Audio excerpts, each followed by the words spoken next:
High, আমি অর্পিতা আবার চলে আসলাম নতুন একটা ভিডিও নিয়ে। তো তোমরা দেখতেই পাচ্ছ আমি আম ছুলছি। এগুলো আমাদের গাছের আম, সব কটা আম পেকে গেছে, তাই চলে গেলাম রান্নাঘরে, যে ভাবলাম আমসত্ত্ব বানাবো। ধুয়েও নিয়েছিলাম কয়েকটা আম, ধুয়ে নেওয়ার পরে ছুলে নিয়েছি বাটিতে। সুন্দর করে আমগুলো ছুলে তারপরে ওখানে রেখেছি, বাড়ির গাছের আমগুলো। তো কথা বলতে বলতে দেখো সব কটা আম আমার ছোলা হয়ে গেছে। এগুলো হচ্ছে আমাদের গাছের পড়ে যাওয়া পাড়তি আম, মানে এগুলো বেশি নরম হয়ে গেছিলো থেতলে। তো এগুলো প্রায় অনেকটাই জমে গেছিলো বাড়িতে, তাই সব কটা নিয়ে আমি আমসত্ত্বের জন্য তৈরি করলাম। তারপর আর কি আমগুলো সব কিছু চটকে নেওয়ার পরে আমি মিক্সি করে নিয়েছিলাম। মিক্সি করলে কোনো আঁশ থাকে না, তোমরা পারলে ছেঁকে নিতেও পারো চালনিতে ভালো করে, বা কোনো জালে মশারি ভালো করে ছেঁকে নিতে পারো যাতে আঁশটা না থাকে। তারপর আর কি আমি একটা কড়াইতে ভালো করে জাল দিয়ে নিলাম।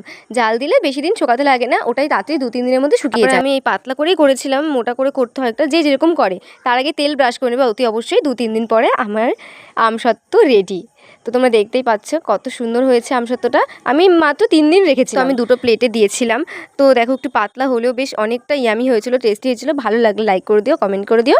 আর নতুন ভিডিও দেখতে হলে আমার চ্যানেলটাকে সাবস্ক্রাইব করে দিও। আজকে এই পর্যন্ত, টাটা।